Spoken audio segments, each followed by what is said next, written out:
Hi everyone, wherever you're turning in from, I hope you're having a great day. Today we're building this translucent prism effect from scratch in TouchDesigner, a clean layered reflection look with smooth movement, subtle color transitions, and built-in audio reactivity. Use it for live visuals, brand work, or as a base for bigger setups. Like always, I'll first break down the anatomy of this visual effect for you. What are the key techniques behind this look, and how's the audio reactivity structured and applied in different parts of the visuals, and what are some of the simple tricks you can carry over to your own projects. After that, I will walk you through building the entire network from scratch. If you're new to here or you've been watching it for a while and enjoying this type of content, please like and subscribe. This is a free way to support this channel and keeps me motivated to put out more in-depth TouchDesigner breakdowns and visual effect tutorials for you. And if you want the ready-to-use project files, you can grab it over on my Patreon, the link down below in the description. By the way, I'm also building my own platform for one-time purchase, lifetime access to all my project files in the future. My paid Patreon members will get first access to it when it launches. You will get 50% off or more when it goes live. With that being said, let's get into the visual anatomy breakdown. The entire effect is built on two simple ideas. The first is repeated layered geometry, and the second is per channel time delay. And that combination is what creates this translucent blooming prism look. We start with a simple geometry, add a rectangular. The trick here is to turn down the fill alpha to very low. By itself, it's barely visible, but the real magic is when you connect it with add right after it with 10 passes. You see? You can also add more, and each passes take the previous result, scale it down slightly and rotate it to a small amount, and then add back on top. The low base opacity plus multiple passes is what creates this cascading translucent pattern, and it builds up density gradually instead of being just one harsh solid shapes. This is the base texture for everything that comes after, and from there all the way to here, RGBA delay. This operator shifts the red, green, and blue channels by different numbers of frames, so each color trace slightly behind the last. On this project, I use these values. And as the shape moves, this creates this soft chromatic aberration and light reflection effect, exactly like how the light passing through glass. And this workflow, we just use the shape, build a grayscale image, and feed it into the RGBA delay to create this effect. No complex shaders required. Move forward, the key settings that make this look more refined and aesthetics is I have these dual composition branches for the variation. So I have the same pattern, composite different ways using different composition. One is using luminance difference and the other is using freeze. And also in the end, I use the level invert to get the light version and dark version. There are a few other things I did to make the visual look more refined and aesthetic. The first thing is the dual composition branches for variation. So before I feed into the RGBA delay, I use two different composite methods. One is luminance difference, the other is freeze. So each give a different character and contrast. And then after I connect it to a level and use the invert to give it a light and dark version. If you're using audio to drive it, like 0 to 1, and you will give it a opposite color palette shift, which is kind of cool. And the second is the post-processing layering. So after the RGBA delay, I don't output directly. I split the signal again, running into multiple different levels with different brightness and contrast. This gives it a more rich look. And finally, slow controlled movement. Nothing in this effect moves very fast, all controlled with using the chop family. Give it menu control. If you want to use MIDI to control it, I will show you later how to create this. If you want the exact project files, remix ready templates, and commercial use assets, they're all on my Patreon. Download and project notes included, so you can remix faster and adapt it to your own creative direction. And the audio-reactivity breakdown. There's 3 things I can share. I like to use LFO. Whenever I use it, I normally use audio signal to drive the frequency of the LFO, and I will set a very slow bass speed, so the visual is always moving. And then I will also take the low frequency band from our audio input, scale it down, and add on top of that LFO speed. This result is organic, subtle reactivity, and the visual doesn't jump wildly over every speed. There's no hard rule for this number. You should always experiment with your own audio and your own visual as a starting point, and you can also push it further if you want more aggressive reaction. For the shape rotation, it's the same. I use the same technique. As you can see, I'm using an LFO with the base speed 0.05 plus the audio influence, low frequency signal divided by 3.5. Okay, let's build it step by step. First, add a constant to set the output resolution, resolution X, resolution Y. And then we add a rectangular.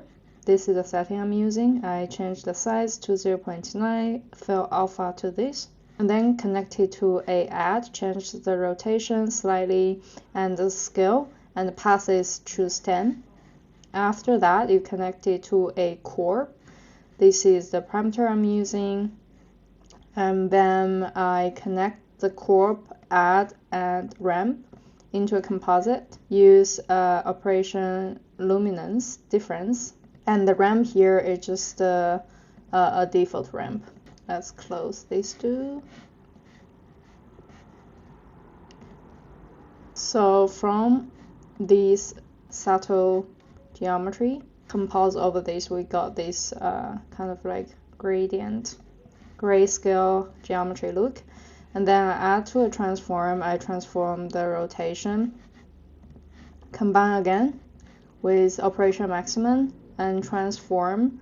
I change the rotation, background color, and compose over background color.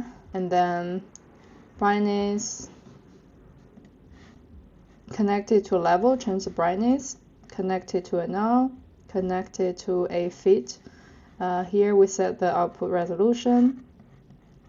Then I add a constant. In the constant here, I add a constant chop, and then I set the 3 channels here, R and GBA. So this is the same thing here. I just chop the value to the constant here, RGB. Actually didn't use A, but yeah. So you can actually control the color with the slider here if you want a more controlled look. And then composition method, I'm using luminance difference and the freeze. You don't see any difference because I haven't added the RGBA delay to it and audio-reactivity, but once you add all those, you will have different looks. And then connect it to a switch. This is just to switch the look if you want. Add to RGBA delay, and this is the number and the level, and connect it to a limit. Limit is to create this pixelated effect.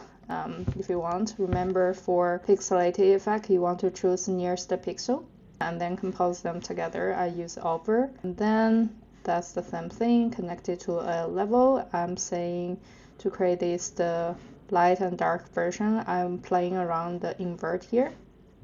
So you have like different, let me close this. So you have an opposite color palette for this too. And then connect it to a null. I just rename it to white, and this one to dark and out, and connect it to modify out. And this is the main visual. Now let's add color and audio reactivity to it. So first, let's change the ramp here. You can basically change to a different color palette by manually drag the ramp color here. You can also, like I did, using the chop to have precise control. And also it would be very cool if you use MIDI controller to control the color, as I'm showing here. So what you want to do is every ramp, you will have like a default dot. You want to create your own dot to reference the color. What I did here is 2 constant, again, 5 channels, pose RGBA, and you just want to create 2 of them, or as many as you want based on how many ticks you want to have in the palette. And then add a chop tool, and you just chop this one in here, and then use a merge, append rows, so you have 2 ticks with these 2 colors, and you want to use that in here. So you see this is merge 4, and then you just basically you just reference this one into the dot here, so you can control the colors using keyboard control or MIDI control, or like this using other chop data. So this is where the audio reactivity comes in. What I did here is I'm using the audio reactivity component low and high to extract a low frequency, the kick and snare to drive the LFO frequency. You can grab this in my Patreon for free. You can also use built-in component, audio analysis component from TouchDesigner. You can find it tools here, audio analysis. You drag it here and you connect it to audio file in, and it's the same thing. It will give you all those parameters, and that's it.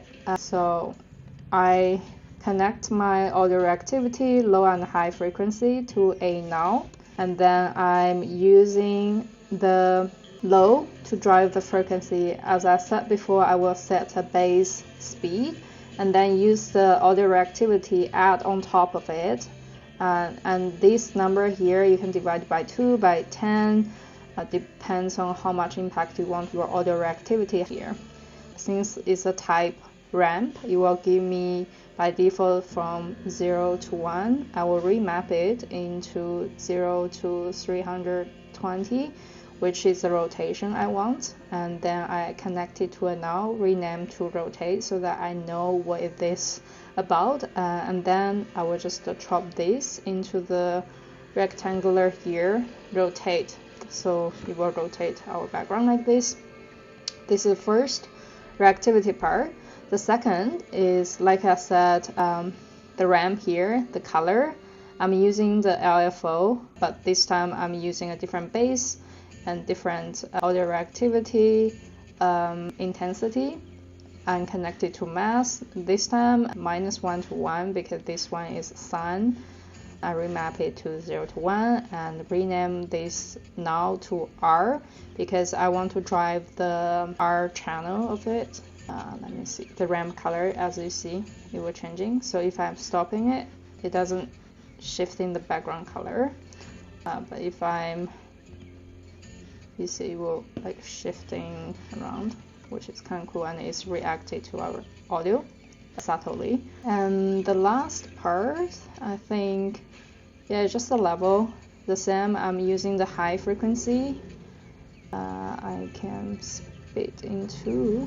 I'm using the high frequency to drive the brightness. You can also set a base range, and then because I want it to be roughly around 1 to 2. And then after this level, I'm using the invert. I'm using a slider to control it.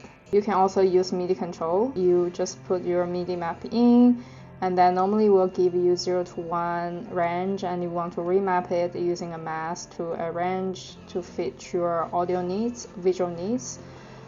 Okay, I hope this is clear. And that's basically all of it, and hope you enjoy, and I'll see you next time.